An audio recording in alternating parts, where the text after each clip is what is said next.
Vamos lá para os evangelhos? Então, sinóticos. Os sinóticos são os 3 evangelhos que praticamente têm o mesmo esboço. E o esboço original é do evangelho de Marcos.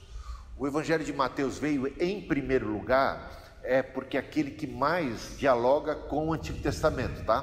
Por isso que ele está em primeiro lugar, ele é o que melhor faz a ponte, porque tinha uma preocupação de provar para a comunidade judaica que Jesus era o Messias, e faz então muitas referências ao Antigo Testamento para defender a tese de que Jesus cumpre as expectativas messiânicas, as profecias, e de que ele de fato é o Messias.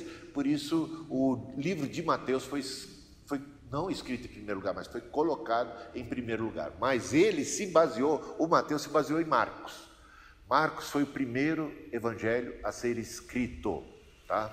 E o de Lucas, que foi o terceiro evangelho a ser escrito, vem Marcos, Mateus, depois Lucas e, por fim, o de João.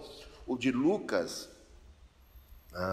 ele também ele teve o seu esboço, assim, o livro de Marcos como a sua referência, a princípio. O Marcos não foi um apóstolo de Jesus Cristo, tá? Mas ele era do grupo seleto, ele fazia parte ali do grupo mais íntimo, e ele era muito ligado a Pedro, dentre os apóstolos, o que ele era mais ligado. A gente pode dizer que o evangelho de Marcos, ele tem um dedo de Pedro lá, tá?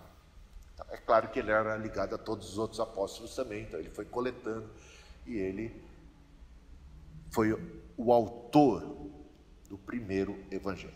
Então, esses são os evangelhos sinóticos que têm a mesma ótica.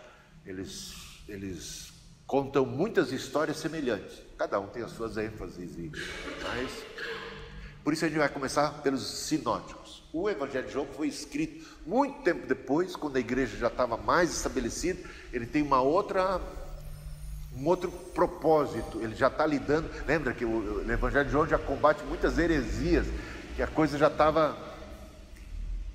a igreja já estava no outro nível, enfrentando muitas crises internas, coisa que no evangelho de Marcos, de Lucas e de Mateus não tem tanta preocupação com crise interna, é mais voltado para o público cristão, é claro, mas para defender a tese de que Jesus é o Messias, de que Jesus é o Cristo, de que, sabe, é isso. Vamos lá para os evangelhos sinóticos e ver a cristologia deles. Então, para os evangelistas sinóticos, Mateus, Marcos e Lucas, Jesus é o Messias que Israel estava esperando. Tem aquela pergunta, né? Mais uma vez, quem você diz que eu sou? A resposta de Pedro para Jesus foi essa: tu és o Cristo, o Messias, Cristo de Deus, o esperador. Então, eles têm esse propósito de defender que Jesus é o Messias aguardado, esperado. Por isso a gente começou falando qual era a expectativa messiânica, e agora a gente entra nos evangelhos, já mostrando como é que eles foram defender essa tese, em primeiro lugar. Veja, o Filho do Homem, essa expressão Filho do Homem, que aparece, como a gente viu no Antigo Testamento, por diversas vezes, é usada agora com frequência.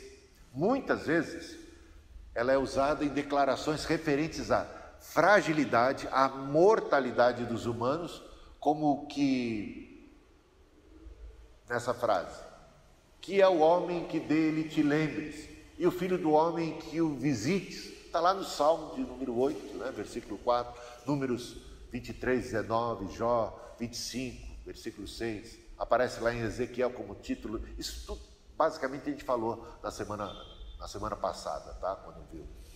Então, quando Ezequiel, a expressão Filho do Homem, Deus o chama de Filho do Homem, é para mostrar que se trata de um ser humano, que agora é um instrumento de Deus, é um profeta, mas é um ser humano.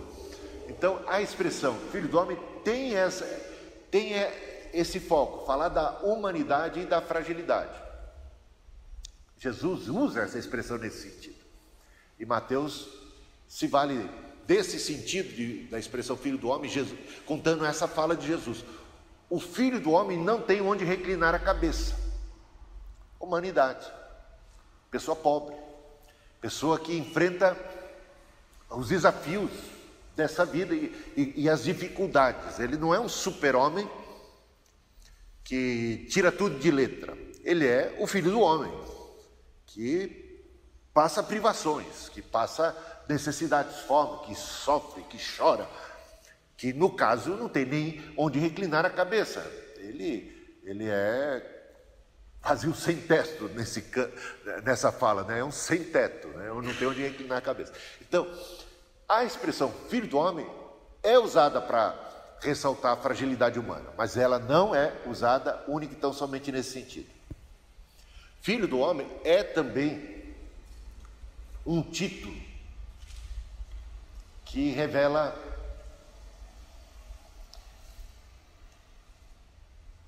sua divindade. Tratar-se de alguém, um homem, mas um homem em especial. A gente vai ver isso nesse versículo de Daniel, capítulo 7, versículo 13 e 14. Como lá, já no Antigo Testamento, se usava a expressão filho do homem com uma conotação divina.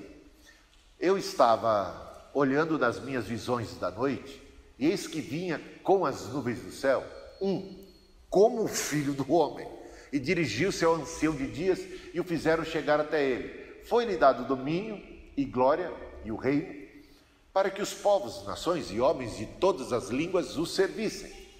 O seu domínio é domínio eterno, que não passará, e o seu reino jamais será destruído. Então, esse filho do homem em particular, ele vem voando, ele tem eternidade e um reino eterno, e ele tem glória e poder, é um ser especial, está entendendo? Então, vamos ver se essa conotação divina do Filho do Homem é usada nesse sentido no Novo Testamento. Olha lá, Mateus capítulo 24, versículo 30. E o mesmo você encontra em Lucas 21, 17. Então aparecerá no céu o sinal do Filho do Homem. Ele está fazendo uma ponte, ele está basicamente se referindo, né? É Jesus falando, nesse sermão das últimas coisas. E ele está pegando carona na fala, na profecia de Daniel, e está dizendo como que ela se cumpre nele. E ele se autodenomina Filho do Homem e diz, aparecerá no céu o sinal do Filho do Homem. Então, essa expressão Filho do Homem agora não tem mais aquela conotação de fragilidade, porque foi usada por Daniel como um título messiânico. Foi usada por Daniel como um título de um Messias com características divinas, de um reino eterno de glória e que vem sobre as nuvens do céu. E Jesus se vale disso e se autodenomina e diz que isso se realizará nele. Todos os povos da terra se lamentarão e verão o Filho do Homem vindo sobre as nuvens do céu com poder e muita glória. Outro texto se encontra em Mateus 26, versículo 64. Eu vos declaro que desde agora vereis o Filho do Homem assentado à direita do Todo-Poderoso e vindo sobre as nuvens do céu. Onde é que ele está sentado? Num trono aqui na terra? Não, num trono celestial. Esse Filho do Homem, nesse particular, não é uma referência à sua fragilidade, à sua humanidade. Ele é homem, mas é um homem que foi exaltado e que está à destra do Todo-Poderoso, cheio de glória. Ele vai vir sobre as nuvens do céu com muito poder e glória. Portanto, a expressão Filho do Homem usada no sentido para ressaltar a humanidade, por um lado, mas também para ressaltar sua divindade. Entenderam isso? E a gente vê isso nos evangelhos sinóticos. Jesus é chamado de profeta. E o profeta no Antigo Testamento, e até mesmo no Novo, João Batista, um exemplo disso, ele tem uma mensagem que é de advertência, que é de repreensão, que é de juízo, mas que também é de esperança, tá?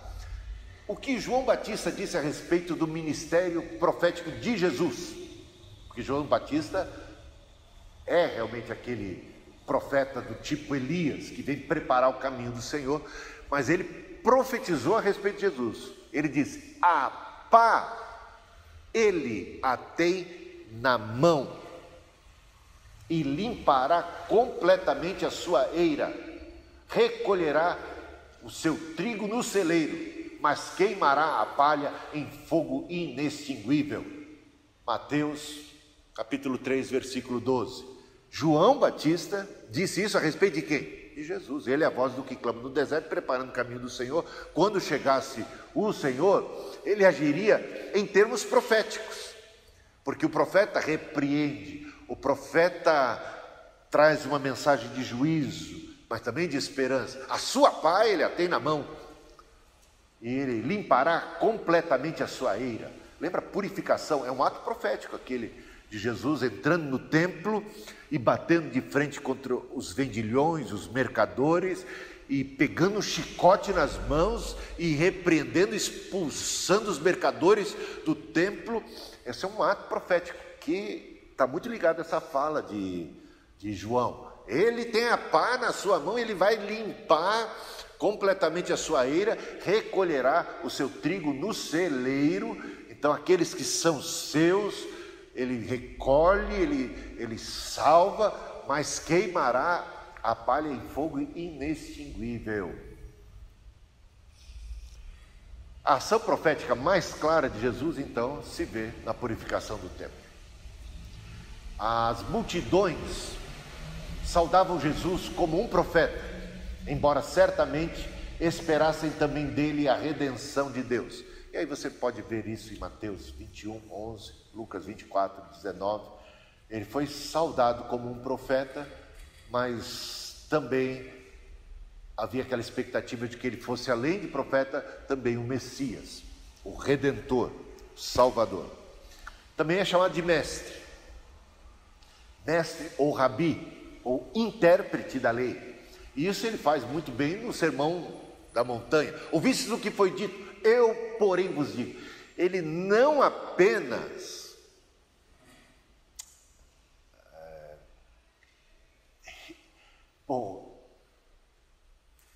ele não apenas interpreta a lei, ele tem uma autoridade semelhante à de Moisés, em termos da lei. Ele dita a lei. Um novo mandamento vos dou. Está aqui, em outras palavras, quem é maior do que Moisés, maior do que antes que Abraão existisse, eu sou. Então ele é um tremendo mestre, intérprete da lei. Ninguém conhecia melhor a lei e ninguém a interpretou melhor, conhecendo o seu, sabe aquilo, o propósito da lei, o princípio, a essência, o coração de Deus por trás de qualquer mandamento. Do sábado. O sábado é um exemplo muito claro. Como é que o sábado estava sendo interpretado nos dias em que Jesus veio a esse mundo? O sábado era visto por eles como um ditador. O sábado se tornou um dos maiores inimigos do povo de Deus. Você cumpriu rigorosamente a lei do sábado. Eles estipulavam até quantos passos você podia dar num dia de sábado. Não podia se acender fogueira, não podia se fazer qualquer coisa. Se a sua vaca atolasse no dia de sábado, pior para você e para a vaca. Não podia se resgatar. Lembra quando Jesus curava no sábado? Ele era condenado por fazer o bem no sábado, né? Por beneficiar pessoas, porque isso era tido como um trabalho.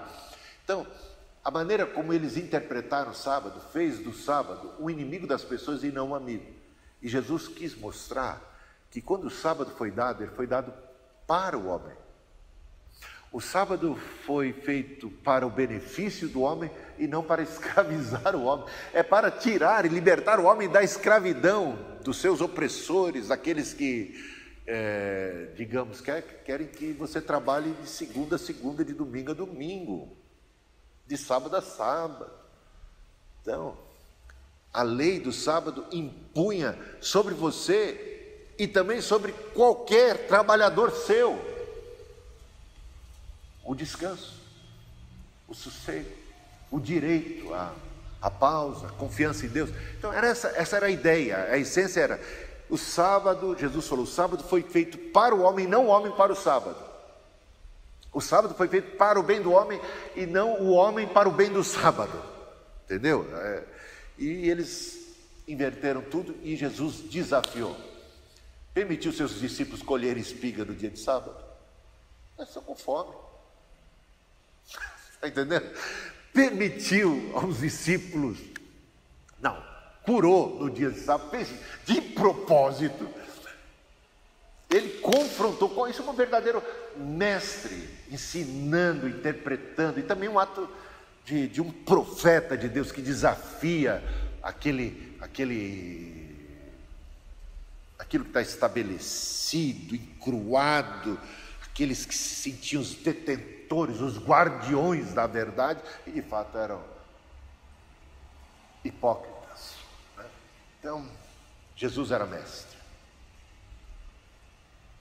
Veja essas frases, né? Mateus 8,19: Mestre, seguir-te-ei para onde quer que fores. Então, a admiração que os discípulos, que o povo tinha por ele como mestre, a sua palavra. Ele não fala como qualquer um, ele fala com uma autoridade. Que sabedoria! E quantas vezes queriam pegá-lo numa falha e armavam arapucas e de repente Jesus se revelava sábio, mestre. Ele dava nó em pingo d'água e o pessoal ficava, olha quanta sabedoria. Seus adversários tinham que sair cabisbaixo, de fininho. Então Pedro, tomando a palavra, disse: Mestre, bom é estarmos aqui e que façamos 3 tendas, uma será tua, outra para Moisés e outra para Elias. Marcos 9, versículo 5. E outro texto encontramos lá em Lucas 20, versículo 25. Então o consultaram dizendo: Mestre, sabemos que falas e ensinas retamente e não te deixas levar de respeitos humanos, porém ensinas o caminho de Deus segundo a verdade. Então ele é um mestre segundo a verdade, não era um mestre que ficava com parcimônia, que ficava querendo agradar as pessoas. Ele só tinha um compromisso que era com a verdade. E o servo sofredor, ele também, como a gente viu lá, que era uma expectativa que os judeus não tinham, que eles não cultivaram, eles nem relacionavam esse texto com o Messias, Isaías 53, mas veja lá, Marcos capítulo 8, versículo 31, então Jesus começou a ensinar-lhes que era necessário que o Filho do Homem sofresse muitas coisas, fosse rejeitado pelos anciãos, pelos principais sacerdotes e pelos escribas, fosse morto. Então, você conecta isso com Isaías 53. Era necessário que Jesus fosse o Cordeiro de Deus que tira o pecado do mundo, que ele fosse o servo sofredor, o justo, que morre pelos injustos, aquele que traz sobre si o pecado, as iniquidades do povo, foram colocadas sobre ele, que foi desprezado. É como a gente lê em Isaías 53. Então, Lucas 22, 37, a gente é praticamente uma fala de Isaías 53, 12. Ele foi contado com os malfeitores. Quando ele foi pendurado na cruz, tinha do lado dele 2 ladrões, 2 malfeitores, 2 pessoas que foram condenadas à morte por causa das suas transgressões. E isso havia sido profetizado lá em Isaías 53:12, e o evangelista Lucas lembra, olha, isso está cumprindo Isaías 53. Quando Jesus foi crucificado, estava ele entre os malfeitores. Mas a gente vê também que naquele próprio texto de Isaías 53, que fala do servo sofredor, de tudo, todas essas mazelas e sacrifício dele como um cordeiro por causa do pecado do povo, trazendo justiça, libertação, salvação através da sua morte expiatória. Diz, ele foi contado entre os malfeitores, mas na sua morte esteve com o rico. Não é isso que diz lá Isaías?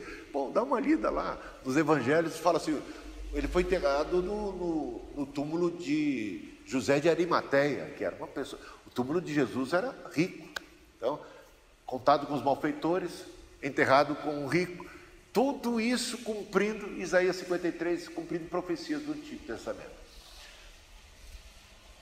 Lucas, capítulo 24, versículo 46, é praticamente uma referência a Isaías 53. Por quê? Olha o que Jesus disse. Assim está escrito que o Cristo havia de padecer. Um dos textos que ele logicamente usou, assim estava escrito o quê? Nas escrituras do Antigo Testamento, que eram as únicas que eles tinham. Então assim estava escrito que o Cristo havia de padecer. Pronto, ele está citando Isaías 53. Era necessário. E isso é aos 2 discípulos, cabisbaixos, entristecidos, no domingo da ressurreição, porque ainda não tinham tido contato com Cristo ressurreto, estão tendo contato ali e ainda não perceberam, e Jesus está conversando com eles, e diz, olha, não era necessário que o Cristo morresse. Olha, então provavelmente o texto aberto, não é aberto como a Bíblia era diferente, sabe, né? Pergaminho, mas era isso aí, era necessário. Está vendo aqui Isaías 53? Está aqui, era necessário. Por que você está espantado? Por que a cruz foi uma surpresa para você? Não devia. Se você olhar, Jesus está cumprindo as Escrituras Sagradas. A concepção de um Messias sofredor, como a gente viu, ela não era comum. Os judeus não esperavam que o Messias, o filho de Davi, fosse parar na cruz. Não esperavam, nem os discípulos de Jesus, que haviam sido instruídos, avisados, repetidas vezes por Jesus, eles não criam que isso devesse ser dessa forma. Lembra que quando Jesus diz, é necessário que eu morra e tal, aí o Pedro fala, vira essa boca para lá, bateu ele 3 vezes na madeira, está amarrado Jesus, tira esse espírito de pobreza, de miséria, de morte, olha, as palavras têm poder, olha o que o Senhor está falando, Jesus, renuncia a essas palavras, qualquer coisa desse tipo, porque é assim que eles pensavam, é vitória, é glória, é poder, vamos nos dar bem, vamos vencer, vamos subjugar os inimigos e ponto final. Então quando Jesus morre, e sofre, morre, eles são pegos de surpresa. Os judeus não esperavam isso, nem mesmo os discípulos de Jesus. O que explica os discípulos ficarem muito estupefatos. Veja só, Lucas 24, 21. Ora, nós esperávamos que fosse ele quem havia de redimir a Israel. Mas depois de tudo isso, já é esse o 3º dia, desde que tais coisas sucederam. E aí vem toda aquela conversa de Jesus com os 2 discípulos no caminho de Emaús. E quando Jesus diz, de acordo com as Escrituras, sua morte seria necessária, e quando ele diz isso, que é de acordo com as Escrituras, que tudo está se cumprindo, Pedro repreendeu, como a gente falou. Bom, aí a gente podia pular já para o apóstolo João, para entrar na cristologia do apóstolo João, principalmente do seu evangelho, do evangelho de João. Mas antes de entrarmos lá, quero abrir espaço para vocês fazerem perguntas, dúvidas, comentários, senão a gente pode ir para o intervalo. Mas se tem dúvida, aproveita, é a hora.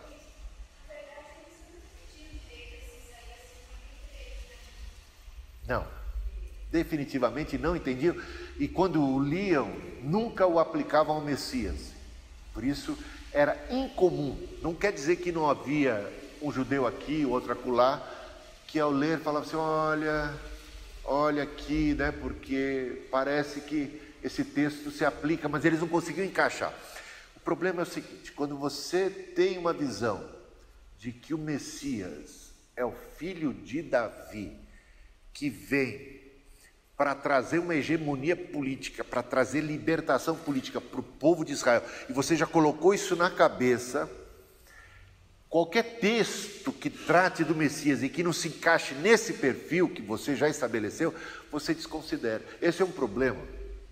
Eu não sei se você faz isso, mas todo mundo costuma fazer algo parecido. Eu também faço. Com uma caneta, ou, sei lá, você sublinha um lápis de cor, você sublinha textos que te chamam a atenção na Bíblia.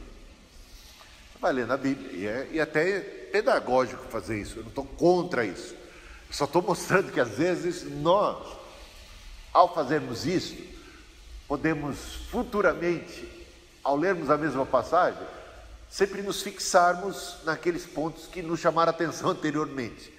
E a gente pode ter uma Bíblia dentro da Bíblia, só para você ter uma ideia, é o que eles tinham. Então, se eles pegassem tudo o que é referência messiânica, tudo mesmo, e procurassem fazer um estudo mais sério, e ainda que aquilo não batesse, parece isso contraditório, servo sofredor, com Messias, vencedor, guerreiro, alguém que apacenta, alguém que tira as armas, mas como que a gente vai sem arma vencer o Império Romano? Quer dizer, então, como eles não conseguiam conciliar essas coisas, eles escolheram, então Messias é só isso, o resto não é, está entendendo? É essa escolha perigosa que muitas vezes a gente corre o risco de fazer. Ao ler a Bíblia, ter uma certa predileção por determinadas passagens e aquilo ser mais palavra de Deus do que as outras que a gente não achou tão interessante assim, ou que não entendeu e que não quis entender, que não foi atrás para entender. Mas se está lá, se foi escrito, é importante. Então, quando eles viam Isaías 53, eles procuravam qualquer interpretação que não caísse na figura, que não maculasse a figura já pré-estabelecida do Messias. Então você já começa a ler a Bíblia com preconceito. É o que eu digo hoje a respeito do reino de Deus. Quando a pessoa pensa, reino de Deus, eu falo, o diabo está amarrado. Jesus falou que ele estava amarrado. Mas pergunta para os crentes se eles acham que está amarrado. Vai ter que entender então o que é estar amarrado. Não é? Mas Jesus disse que estava.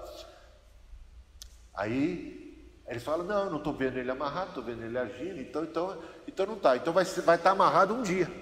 Esse é um problema, porque a gente às vezes entende amarrado literalmente como alguém que fica completamente imóvel e não entende um amarrado no sentido que o seu poder de ação, o seu raio de ação ficou restrito. É essa a questão. Então, amarrado em que sentido? Total ou no sentido de não poder mais impedir que as nações se convertam, não mais enganar as nações como vinha fazendo até então, né? Jesus falou, eu vou edificar a minha igreja e as portas do inferno não vão prevalecer contra ela, não é? Significa o quê? Não vão prevalecer as portas do inferno porque o diabo está amarrado no sentido de não poder prevalecer contra a igreja. Então, você está entendendo? Então, que tipo de leitura a gente faz? Mas quando você bota na sua cabeça, não, reino é reino, ele tem que ter um palácio aqui nesse mundo, lá em Jerusalém, com uma coroa, e um dia, e aí o diabo vai estar amarrado totalmente, e aí você vai se complicar. Você vai se complicar. Porque aí eu vou depois trazer um monte de questões, né? Aí você vai... Eu tenho 36 questões de cara contra essa ideia. Ela não bate com o ensino bíblico. 36 questões que tornam ela absurda, mas é uma ideia prevalecente. Se eu fizer uma pesquisa assim, o que as pessoas concebem a respeito de reino de Deus, normalmente eles dizem, Jesus um dia vai voltar e vai inaugurar o seu reino. Então Jesus não reina hoje, só que Paulo falou que ele reina hoje. Só que a Bíblia diz que ele subiu aos céus e está sentado no trono, e de lá ele reina. Paulo disse em 1 Coríntios 15, 25, é necessário que ele reine, colocando seus inimigos debaixo dos pés, até o último inimigo, que é a morte. Calma aí, a morte vai ser tragada pela vitória por ocasião da segunda vinda de Cristo, não é? 1 Coríntios capítulo 15, você lê todo o capítulo e você vê lá, no dia da segunda vinda de Cristo, tem o arrebatamento da igreja, nós os vivos, que estivermos vivos por ocasião da segunda vinda de Cristo, não morreremos, mas transformados seremos todos, teremos um corpo mortal, revestido de imortalidade, de incorruptibilidade, teremos um corpo semelhante ao corpo glorioso de nosso Senhor Jesus Cristo, e naquele dia se dirá, onde está a morte, a tua vitória? Tragada foi a morte pela vitória. É o dia da segunda vinda de Cristo. Mas Paulo está dizendo no mesmo capítulo, no versículo 25, é necessário que ele reine colocando seus inimigos debaixo dos pés, e o último inimigo a ser destruído é a morte. Portanto, a morte é destruída por ocasião da segunda vinda de Cristo. Esse é o último inimigo a ser destruído num período em que ele reina. É necessário que ele reine colocando seus inimigos debaixo dos pés até o último, que é a morte. Portanto, a segunda vinda de Cristo põe fim ao último inimigo. Portanto, a segunda vinda de Cristo não inaugura um período de reinado, ela culmina o período de reinado. É necessário que ele reine colocando seus inimigos debaixo dos pés. Ele está reinando, colocando seus inimigos debaixo dos pés, até o último, que é a morte. A morte, na segunda vinda de Cristo, o período de reino milenar se dá aqui agora. É o reino milênio, 1000 anos. 1000 anos significa um período pleno aqui na terra. E ele reina. É necessário que ele reine, colocando seus inimigos debaixo dos pés. O último inimigo é a morte.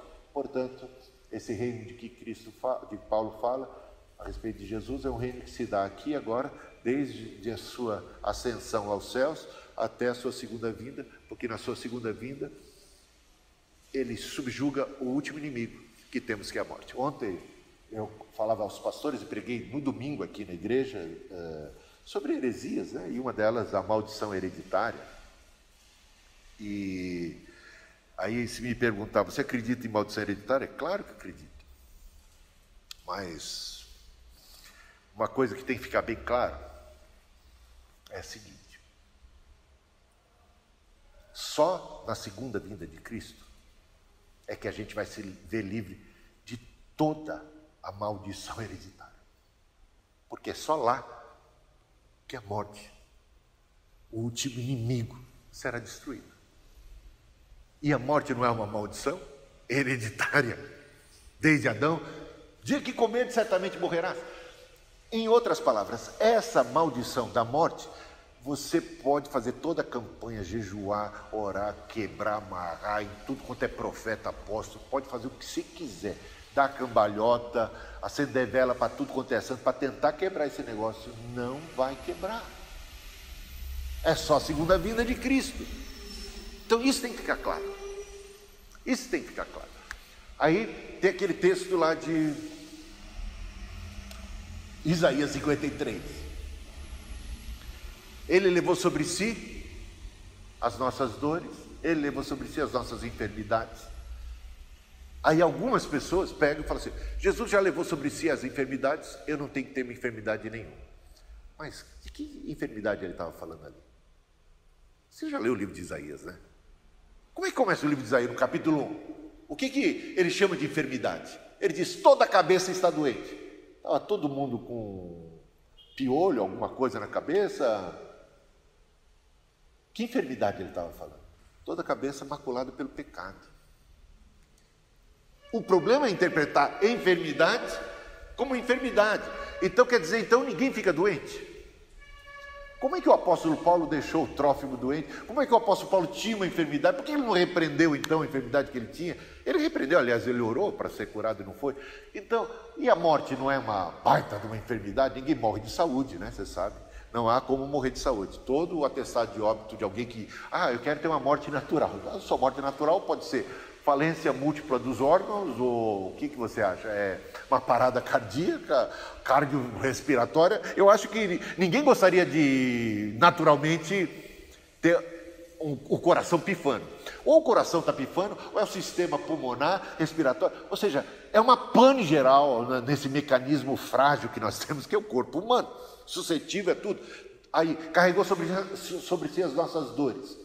Eu gosto de desafiar os pregadores da prosperidade. Não tem mais a enfermidade. Ontem o pastor comentou que numa igreja, a gente tem banheiro para deficiente, não tem?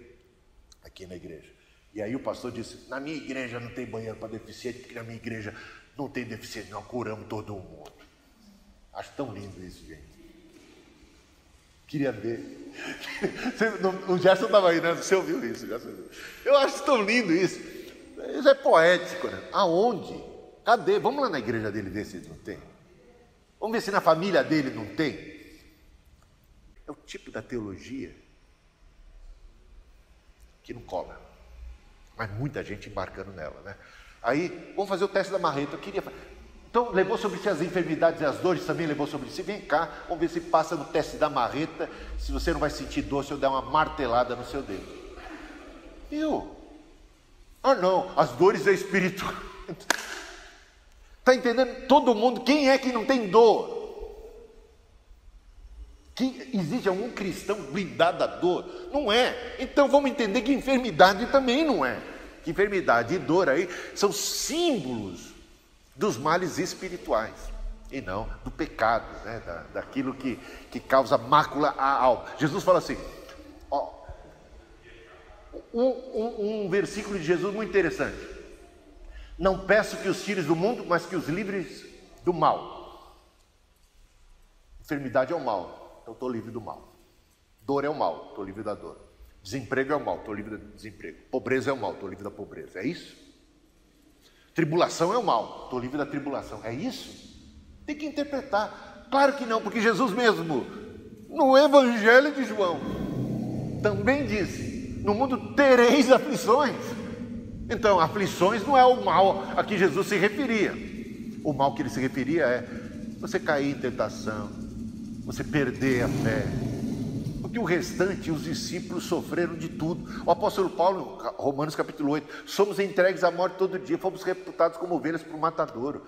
Mas quem nos separará do amor de Cristo? Será tribulação, nudez, perigo, espada, fome? Ele cita um monte de mazela, um monte de coisa ruim. Ele diz que essas coisas não importam. E quando ele dá um relatório biográfico dele, ele diz assim, fome muitas vezes eu passei, açoites, dores, angústia, e tudo muitas vezes. Eu trago no corpo as marcas de Cristo. Então, esse não é o mal. O mal é cair em tentação, o mal é abandonar a fé, o mal é se desesperar, o mal é largar a mão de Cristo. Esse é que é o mal. Tá bom? Diga aí, marido.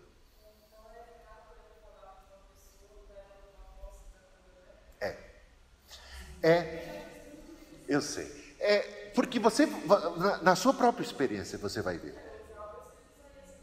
Eu sei, é porque você ouviu. Porque você ouviu e você repete. Você está fazendo com a melhor das intenções. O problema é que você, na sua experiência, viu que não funciona todas as vezes, não é? Por mais que você decrete, por mais que você declare, quantas pessoas a gente viu morrer? Oramos por tanta gente que é querida. Eu sei, mas você decretou, você está falando assim, o que você disse? Toma posse.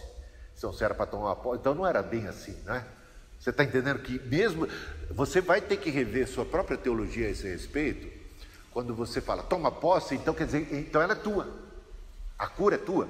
Não, aí você mesmo diz, mas Deus tem os seus outros propósitos, pode ser que, você está entendendo? Então eu não posso tomar posse como aquilo sendo algo certo, porque vamos falar uma oração de Jesus legal, né? Olha que oração bacana de Jesus. Pai, afasta de mim esse cálice. E aí a gente chega para Jesus, Jesus, é isso aí, toma posse. Mas ele não orou assim, não seja feita a minha, mas a tua vontade. Portanto, uma oração do próprio Cristo não foi atendida, porque o propósito de Deus, maior, sábio, soberano, era de que ele bebesse aquele cálice. Então você pode estar com uma enfermidade, como o apóstolo Paulo, ele não orou 3 vezes para ficar livre daquela enfermidade, mas não foi curado. Então, se você... Vamos lá, a Marina está lá do lado do... Hã? É isso mesmo, aí que você está pegando a pegar. Aí você está chegando onde eu quero. Tem um propósito. E às vezes você não conhece o propósito. O apóstolo Paulo, quando orou 3 vezes para ser curado, ele conhecia o propósito de Deus? Não, como eu. Marina, se você estiver doente, eu sempre vou orar para você ficar curado. Se eu estiver doente, eu sempre vou orar para... Porque eu quero bem. A princípio, o que eu entendo por bem? Ser curado. Eu quero que as pessoas sejam curadas, eu quero que o bem aconteça. E vou sempre orar por isso. E Paulo tinha esse princípio. Então, a priori, a nossa oração é, Senhor, cura. Você vai ver todo domingo aqui, ele está orando. Queremos que as pessoas sejam curadas, seus problemas sejam resolvidos. Isso aí não tem nenhum problema. Mas o apóstolo Paulo orou 3 vezes para ser curado. E de repente, ele recebe um sonoro não. Dizendo assim, a minha graça te basta. O meu poder se aperfeiçoa na fraqueza.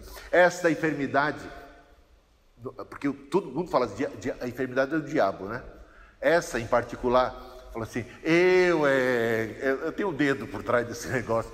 E que incrível você olhar. Mas como é que Deus pode ter um dedo por trás? Não é que ele é o causador do mal. Ele está usando a enfermidade para o teu próprio benefício de um jeito que você não entende.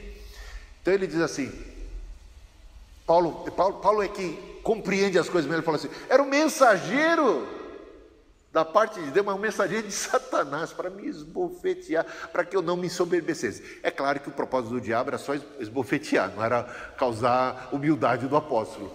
Então, a leitura completa é, Deus usou um propósito maligno do diabo, que estava doido para dar na cara do Paulo, entendeu? Fala assim, pode dar. E o diabo está satisfazendo em fazer o mal, e Deus está, na sua soberania, fazendo com que todas as coisas contribuam para o bem daqueles que amam a Deus. É isso. No final das contas, o mal converteu-se no maior benefício para o apóstolo Paulo, e ele diz assim, agora eu vou me gloriar, eu vou me alegrar nas necessidades, nas privações, porque quando eu estou fraco, aí é que eu estou forte, que o poder de Deus se aperfeiçoa na fraqueza. Que coisa! Então ele parou de orar para ser curado naquele episódio, porque recebeu uma resposta de Deus. Para mim, Deus sempre responde. Ou ele vai responder sim, me curando, ou dizendo, espera, a cura vem depois, ou a bênção vem depois, ou não, isso aí é melhor para você. Aquilo que eu faço, ele dizia para Pedro, aquilo que eu faço agora você não entende, mais tarde você vai entender. Tem muitas coisas que você só vai entender ao longo de uma jornada. Agora, como é que eu e você podemos chegar, já dizer, não, toma posse, ela é tua, ela é certa. Ela não é certa. Ela é possível? É possível. Tudo é possível que crê. Mas é possível, quando a gente vê aquele texto, e tudo posso naquele que me fortalece, ele está num contexto de bastante adversidade.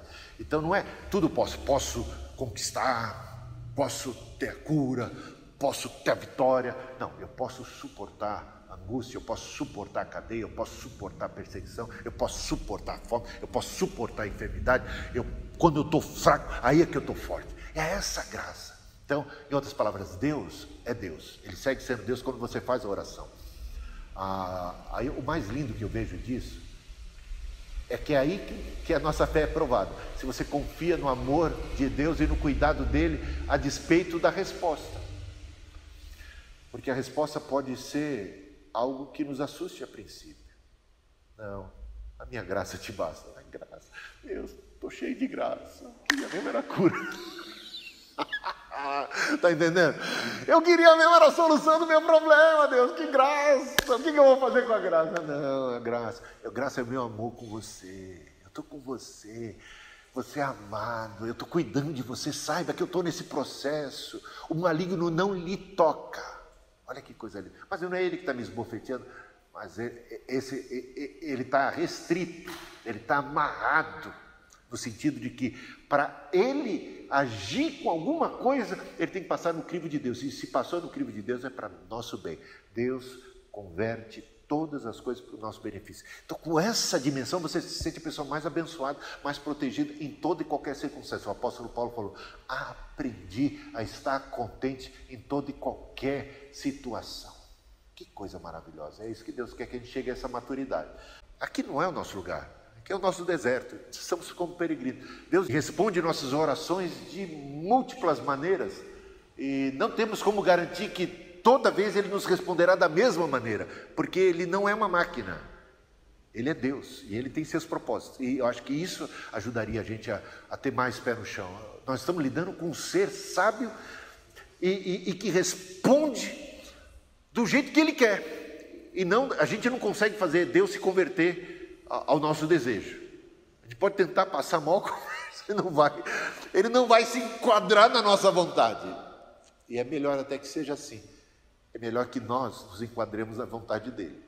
Não queremos que Deus se curve a nós, mas é melhor que nós nos curvemos a Ele.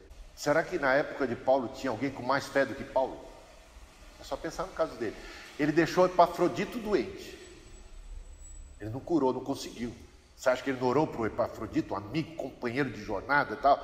Ele falou para Timóteo: beba não apenas água, mas um pouco de vinho por causa das suas constantes enfermidades. Por que ele não decretou a cura e orou, impôs as mãos, sacudiu? Ô Timóteo, tenha fé em Deus, repreende esse mal do seu corpo. Ele não era da teologia da prosperidade. Ele entendeu que o negócio, Deus não ia curar, usa um pouco de remédio, de medicamento.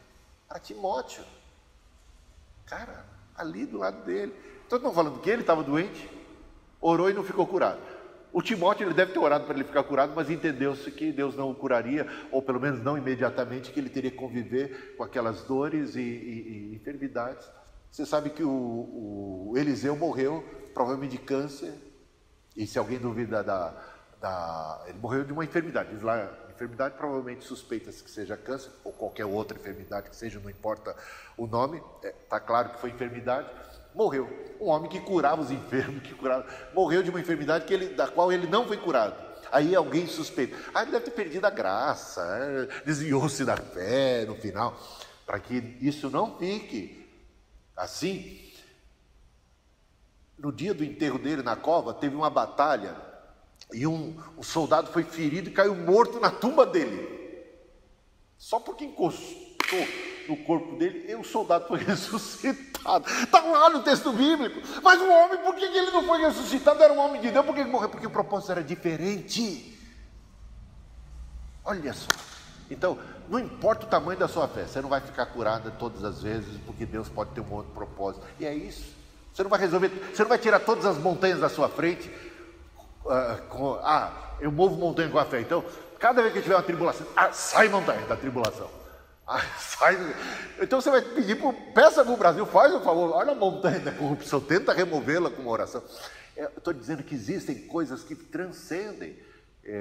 Não quero diminuir a fé com isso, mas eu quero combater a teologia da prosperidade que diz que você não tem que pedir, que você tem que exigir. Você tem que declarar, tomar posse, reivindicar, e seja corajoso, audacioso. O Kennedy Reagan diz assim: não peça, porque se você pedir, você já está confessando sua falta de fé. Você tem que assumir a coisa como realizada, você já tem que se engravidar da coisa, você já tem que se apropriar dela, você tem que tomar posse, você tem que declarar, você tem que exigir, você tem que... o cheque Deus já fez, então você não lida com Deus já assinou o cheque em branco, e agora é só a fé. Então Deus deu o céuzinho todo, Ele já fez tudo o que Ele tinha que fazer. Isso é a teologia da prosperidade. Assinou o cheque em branco e a sua fé preenche o valor. Então, se você tem fé para ter um iate, você terá um iate. Se você tem fé para ter uma mansão, você terá uma mansão. Se você tem fé para nunca ficar resfriado, você nunca ficar. É isso que eles ensinam, e isso não encontra respaldo bíblico, por mais que pareça fenômeno da fé e tal. Não é assim. Todo mundo envelhece, todo mundo enfraquece, todo mundo adoece, todo mundo morre, e isso só vamos ficar livres na eternidade. Orar é conversar, não é só falar e determinar e dizer para Deus, passar a agenda, como é que Deus tem que caminhar. É colocar a sua situação, a sua necessidade e confiar numa diretriz, numa direção, numa saída no escape, numa conversa. Para Paulo foi: a minha graça te basta.